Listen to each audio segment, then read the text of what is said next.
क्या आपको लगता है कि वैदिक सभ्यता सिर्फ यज्ञ करने और मंत्र पढ़ने वाली सभ्यता थी, या फिर क्या ये लोग बाहर से आए थे और भारत को जीत लिया था?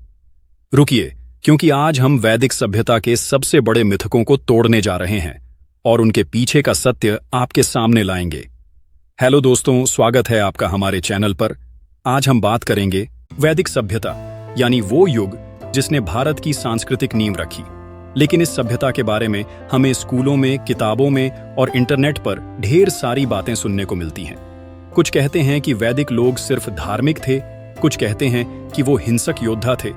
लेकिन क्या ये सब सच है? आज हम 4 ऐसे मिथकों की बात करेंगे जो वैदिक सभ्यता को लेकर सबसे ज्यादा फैले हुए हैं। और हाँ, हर मिथक के पीछे का सत्य आपको चौंका देगा।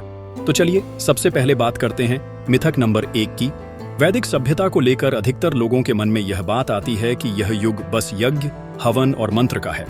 बहुत से लोग सोचते हैं कि वैदिक लोग दिन रात सिर्फ पूजा पाठ में डूबे रहते थे। लेकिन ये आधा सच है। पूरा सच ये है कि वैदिक सभ्यता सिर्फ धार्मिक नहीं थी। हाँ, यज्ञ और आध्यात्मिकता उनके जीवन का हिस्सा थे, लेकिन वो खेती, व्यापार और विज्ञान में भी माहिर थे। उदाहरण के लिए ऋग्वेद में खगोल विज्ञान की बातें मिलती हैं।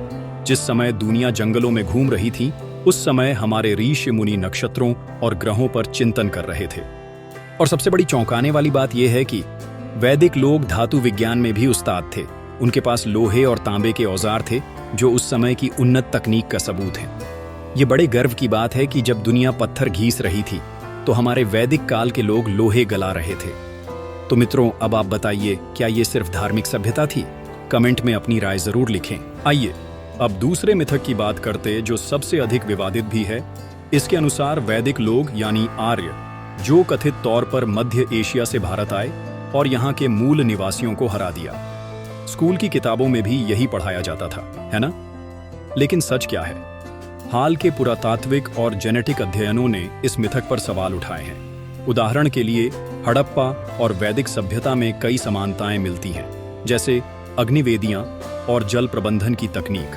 और 2019 की एक जेनेटिक स्टडी ने दिखाया कि भारत की जनसंख्या में बड़े पैमाने पर कोई बाहरी आक्रमण का सबूत नहीं है, बल्कि वैदिक लोग भारत के मूल निवासियों का ही हिस्सा हो सकते हैं। क्या आपको लगता है कि वैदिक लोग भारत के ही थे या फिर बाहर से आए थे? कमेंट में बताएं, क्योंकि ये बहस अभी भी गर्म है। वैदिक सभ्यता हिंसक थी, यह तीसरा मिथक है। एक झूठ यह फैलाया गया कि वैदिक लोग युद्धप्रिय और हिंसक थे, जो दूसरी सभ्यताओं को नष्ट करते थे। लेकिन क्या ये पूरी सच्चाई है? जी नहीं। सच ये है कि वैदिक साहित्य में युद्ध का जिक्र है, लेकिन उसमें शांति और सह अस्तित्व की बातें भी हैं। ऋग्वेद में कई जगह विश्व शांति की प्रार्थना मिलती है, और हड़प्पा सभ्यता के साथ वैदिक लोगों के व्यापारिक संबंधों के सबूत मिले हैं, जो दिखाता है कि वो सिर्फ लड़ने वाले नहीं थे, बल्कि वो संस्कृति और व्यापार के जरिए दूसरों से जुड़ते थे। वैदिक युग को लेकर चौथा एवं आखिरी मिथक यह है कि वैदिक सभ्यता पुराने जमाने की घास फूस वाली सभ्यता है, जिसमें कोई आधुनिक ज्ञान नहीं था। लेकिन दोस्तों, ये सोच बिल्कुल गलत है। वैदिक लोग गणित में माहिर थे। क्या आपको पता है कि दशमलव प्रणाली और ज्यामिति के कुछ नियम वेदों में मिलते हैं? और आयुर्वेद विधा की शुरुआत भी वैदिक युग में हुई थी।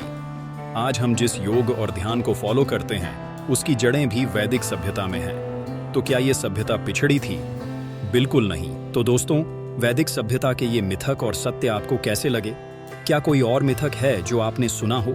कमेंट में जरूर बताएं। और हाँ, अगर आपको ये वीडियो पसंद आया तो लाइक करें, शेयर करें और चैनल को सब्सक्राइब करना ना भूलें। घंटी का बटन दबाएं ताकि आपको हमारे नए वीडियो की नोटिफिकेशन मिले। अगले वीडियो में हम बात करेंगे कि वैदिक सभ्यता ने पूरी दुनिया को क्या क्या दिया। तब तक के लिए नमस्ते।